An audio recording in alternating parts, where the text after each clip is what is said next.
Hello everyone.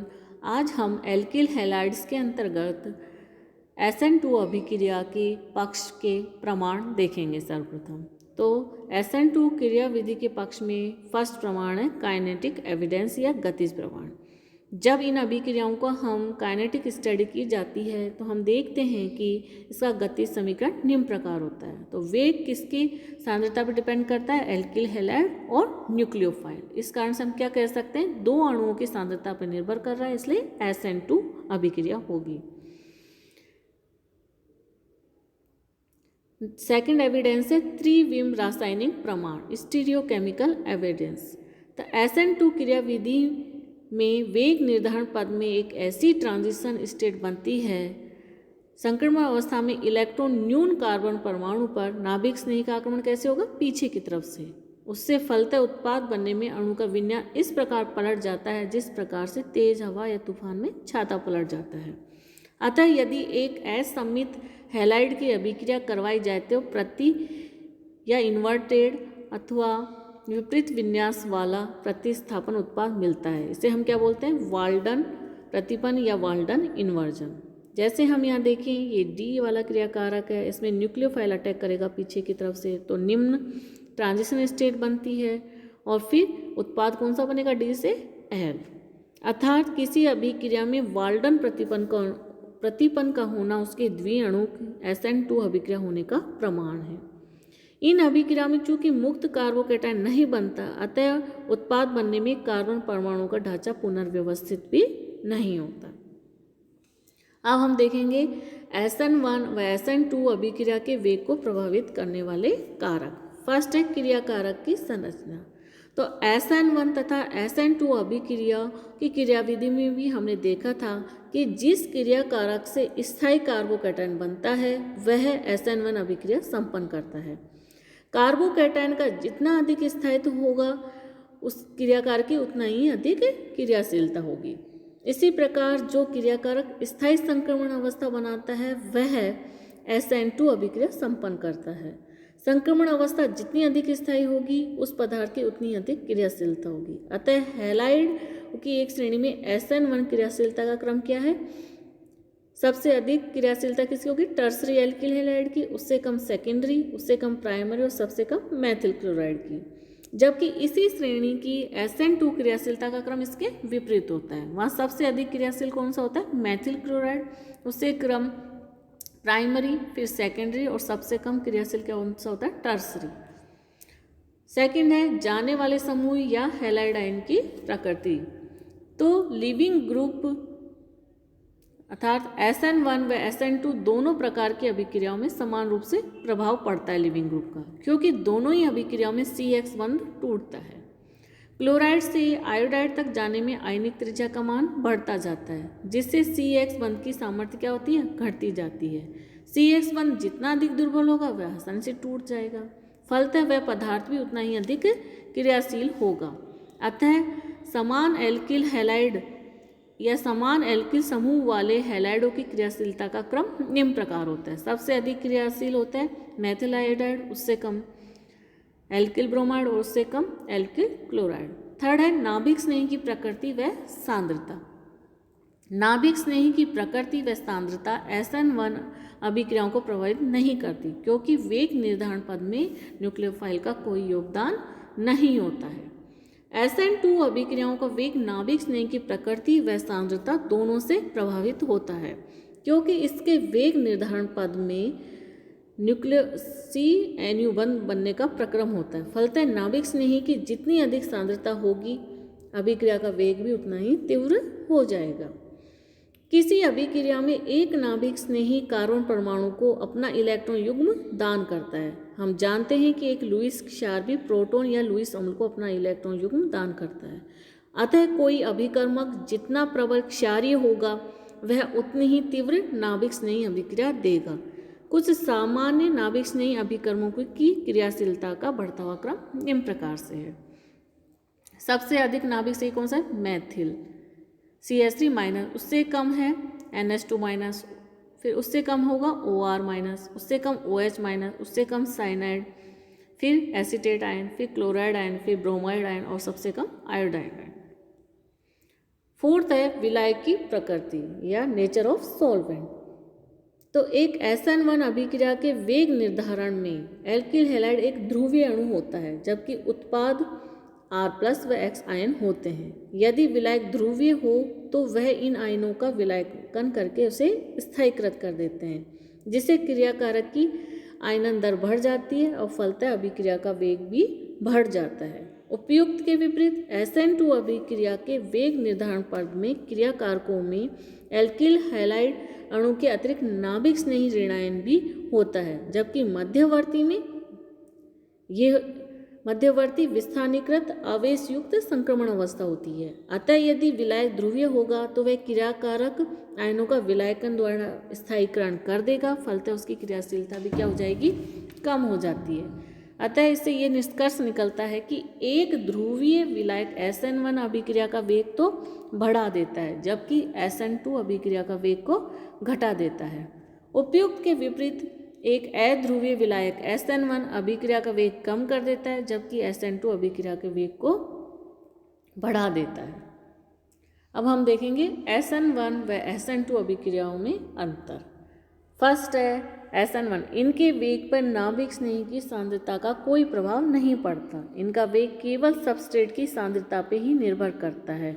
इस कारण ये प्रथम कोटि वेग समीकरण का अनुसरण करते हैं, जबकि SN2 अभिक्रिया में इनका वेग सबस्ट्रेट तथा नाभिक स्नेही दोनों की सांद्रता पर निर्भर करता है।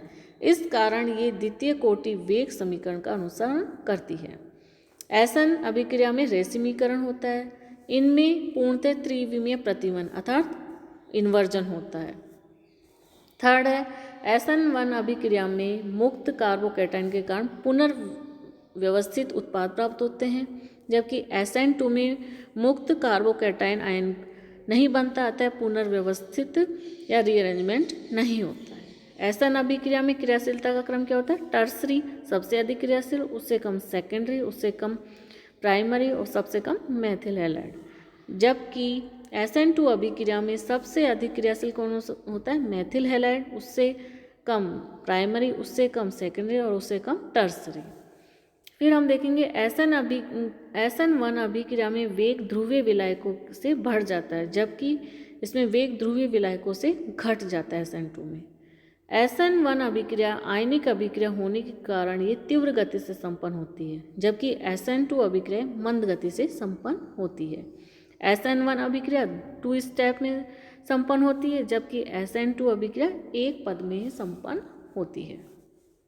अब हम देखेंगे एल्किल हैलाइडों में नाभिक स्नेही अभिक्रियाओं के कुछ उदाहरण। फर्स्ट है जलीय क्षारों के साथ अभिक्रिया। तो एल्किल हैलाइड जलीय क्षारों जैसे KOH, AgOH के साथ अभिक्रिया करके किसका निर्माण करती है, एल्कोहल का। यहाँ है एल्किल हैलाइड RX, वो KOH के साथ क्रिया करके क्या बना लेता है, ROH और KX। यहाँ एथिल ब्रोमाइड है, वो जलीय KOH के साथ क्रिया करके क्या बनाएगा, एथेनॉल। आइसोप्रोपिल क्लोराइड AgOH के साथ क्रिया करके क्या बनाता है, 2-प्रोपेनॉल। टर्सरी हैलाइड जैसे सक्रिय यौगिक जल से क्रिया करके भी अल्कोहल बना लेता है, जैसे टर्सरी ब्यूटिल क्लोराइड अधिक रिएक्टिव होने के कारण जल से भी क्रिया करके क्या बना देता है, टर्सरी ब्यूटिल अल्कोहल। सेकंड अभिक्रिया एल्कोक्साइडों के साथ अभिक्रिया, विलियमसन ईथर संश्लेषण। जब एल्किल हैलाइडों की सोडियम एल्कोक्साइड के साथ अभिक्रिया की जाती है तो ईथर का निर्माण होता है। एल्किल हैलाइड है, ये सोडियम इथोक्साइड से क्रिया करके क्या बनाता है, ROR अर्थात ईथर। जैसे एथिल ब्रोमाइड है, सोडियम इथोक्साइड के साथ क्रिया करके डाई एथिल ईथर बनाता है। थर्ड अभिक्रिया सोडियम के साथ अभिक्रिया या वुड्स अभिक्रिया। जब एल्किल हैलाइड की सोडियम के साथ अभिक्रिया की जाती है तो एल्केनों का निर्माण होता है। किसी श्रृंखला में कार्बन परमाणु बढ़ाने की यह उत्तम विधि है। जैसे RX है, वह सोडियम के साथ क्रिया करके एल्केन बनाता है। एथिल ब्रोमाइड है, वो सोडियम के साथ क्रिया करके एन ब्यूटेन बनाता है। एल्किल हैलाइडों का अपचयन। एल्किल हैलाइड धातुओं के साथ अथवा उत्प्रेरक की उपस्थिति में हाइड्रोजन के साथ या लिथियम एल्यूमिनियम हाइड्राइड के साथ अपचयित होकर उतने ही कार्बन परमाणु वाले एल्केन बनाते हैं। जैसे एथिल ब्रोमाइड है, इसका जब अपचयन होगा तो क्या बनेगा, एथेन। किसकी प्रेजेंस में, लिथियम एल्यूमिनियम हाइड्राइड या प्लेटिनम या पैलेडियम की प्रेजेंस में। फिफ्थ अभिक्रिया है सोडियम एल्कानामाइड के साथ अभिक्रिया। तो एल्किल हैलाइड की जब सोडियम एल्काइनाइड के साथ अभिक्रिया की जाती है तो उच्चतर एल्काइनें प्राप्त होती है। जैसे एथिल ब्रोमाइड है, वो सोडियम एल्काइनाइड के साथ अभिक्रिया करके क्या बना लेते हैं, 2 पेंटाइन। नेक्स्ट अभिक्रिया है सल्फाइड लवणों के साथ अभिक्रिया। जब एल्किल हैलाइडों की सोडियम हाइड्रोजन सल्फाइड अथवा थायोल के सोडियम लवण के साथ अभिक्रिया की जाती है तो उससे क्या प्राप्त होते हैं, थायोल या मरकैप्टेन या थायोईथर। जैसे एथिल ब्रोमाइड है, वो सोडियम हाइड्रोजन सल्फाइड के साथ क्रिया करके क्या बनाता है, एथेन थायोल। इसी प्रकार से एथिल ब्रोमाइड थायोईथर के साथ क्रिया करके क्या बनाएगा, ethyl methyl थायोईथर। Ethyl bromide Na2S के साथ क्रिया करके क्या बनाएगा, डाई एथिल थायोईथर। नेक्स्ट अभिक्रिया है कार्बोक्सिलिक अम्लों के सिल्वर लवणों के साथ अभिक्रिया।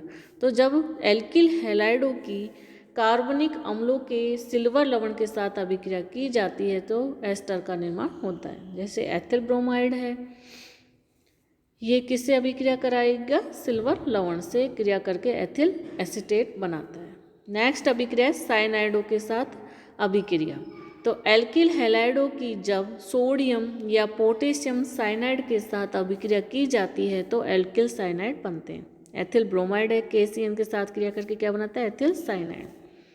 ये एल्किल साइनाइड अत्यंत उपयोगी यौगिक है और इनसे कार्बोक्सिलिक अम्ल, एमाइड तथा एमिनो यौगिकों का संश्लेषण किया जा सकता है। जैसे एथिल साइनाइड है, जब हम इसका HCl या H2SO4 की प्रेजेंस में जल अपघटन कराते हैं तो क्या प्राप्त होता है, प्रोपियोनिक अम्ल। एथिल साइनाइड जब आंशिक जल अपघटन करवाएंगे तो क्या बनेगा, प्रोपेनेमाइड। इसी प्रकार से एथिल साइनाइड का जब सोडियम और एथेनॉल या SnCl2 या HCl की प्रेजेंस में अपचयन करवाते हैं तो क्या प्राप्त होता है, N-प्रोपिलएमीन। सोडियम या पोटेशियम साइनाइड के स्थान पर यदि सिल्वर साइनाइड की अभिक्रिया एल्किल हैलाइडों के साथ क्रिया की जाए तो एल्किल साइनाइड के स्थान पर एल्किल आइसोसाइनाइड उत्पाद बनता है। ये एथिल ब्रोमाइड है, ये सिल्वर साइनाइड क्रिया करके क्या बनाता है, एथिल आइसोसाइनाइड। ये आइसोसाइनाइड जल अपघटन पर प्राथमिक एमीन तथा फॉर्मिक एसिड देते हैं, जबकि अपचयन पर क्या देते हैं, सेकेंडरी एमीन। एथिल आइसोसाइनाइड जब जल अपघटन करवाएंगे तो क्या बनेगा, एथिल एमीन और फॉर्मिक एसिड। और एथिल आइसोसाइनाइड का जब हम सोडियम और एथेनॉल के प्रेजेंस में रिडक्शन करवाते हैं तो एथिल मेथिल एमीन प्राप्त होता है। नेक्स्ट है नाइट्राइटों के साथ अभिक्रिया। एल्किल हैलाइडों की जब सोडियम नाइट्राइट के साथ अभिक्रिया की जाती है तो नाइट्रो एल्केन बनते हैं, जबकि यही अभिक्रिया जब सिल्वर नाइट्राइट के साथ की जाती है तो एल्किल नाइट्राइट बनते हैं। एथिल ब्रोमाइड है, सोडियम नाइट्राइट के साथ क्रिया करके क्या बनाता है, नाइट्रो एथेन। इसी प्रकार से मेथिल क्लोराइड है और सिल्वर नाइट्राइट के साथ क्रिया करके क्या बनाते हैं, मेथिल नाइट्राइट। तो उपयुक्त दोनों अभिक्रियाओं में जब हम रजत लवणों या सिल्वर साल्ट्स का उपयोग करते हैं तो सिल्वर हैलाइड अघुलनशील होने के कारण क्या हो जाते हैं, अवक्षेपित हो जाते हैं तथा मुक्त कार्बोकैटायन बनते हैं, जो कि अधिक ऋण विद्युतीय परमाणु से मिलकर क्रमशः आइसोसाइनाइड या नाइट्राइड यौगिक बनाते हैं। इसके विपरीत जब सोडियम लवण लेते हैं तो सोडियम हैलाइड के घुलनशील होने के कारण मुक्त कार्बोकैटायन नहीं बनता है और अभिक्रिया कौन से मैकेनिज्म से संपन्न होती है, SN2। अतः जो अधिक ध्रुवीय परमाणु होता है वह कार्बन से जुड़कर क्रमशः साइनाइड व नाइट्रो यौगिक का निर्माण करता है। नेक्स्ट अभिक्रिया अमोनिया के साथ अभिक्रिया। उच्च दाब पर जब अल्कोहली अमोनिया की एल्किल हैलाइड के साथ क्रिया की जाती है तो तीनों प्रकार के एमीनों का मिश्रण तथा साथ में चतुष्क अमोनियम लवण भी बनते हैं। जैसे मेथिल क्लोराइड के 10 मॉलिक्यूल अमोनिया के 13 मॉलिक्यूल से अल्कोहली अमोनिया और उच्च दाब पर गर्म करते हैं तो primary amine, second amine, tertiary amine और चतुष्क अमोनियम लवण प्राप्त होता है। अभिक्रिया निम्न स्टेप में संपन्न होती है। मेथिल क्लोराइड अमोनिया से क्रिया करके क्या बनाता है, मेथिल एमीन। फिर मेथिल क्लोराइड प्राथमिक एमीन और अमोनिया आपस में क्रिया करके क्या बनाते हैं, डाई मेथिल एमीन या सेकेंडरी एमीन। नेक्स्ट में क्या होगा, मेथिल क्लोराइड सेकेंडरी एमीन या डाई मेथिल एमीन और अमोनिया आपस में क्रिया करके क्या बनाते हैं, ट्राई मेथिल एमीन या टर्सरी एमीन। फिर मेथिल क्लोराइड और टर्सरी एमीन आपस में संयुक्त होकर क्या बनाते हैं, टेट्रा मेथिल अमोनियम क्लोराइड या चतुष्क अमोनियम लवण। तो इस प्रकार से अमोनिया के साथ अभिक्रिया करके प्राइमरी, सेकेंडरी, टर्सरी और चतुष्क अमोनियम लवण का मिश्रण प्राप्त होता है। Thank you.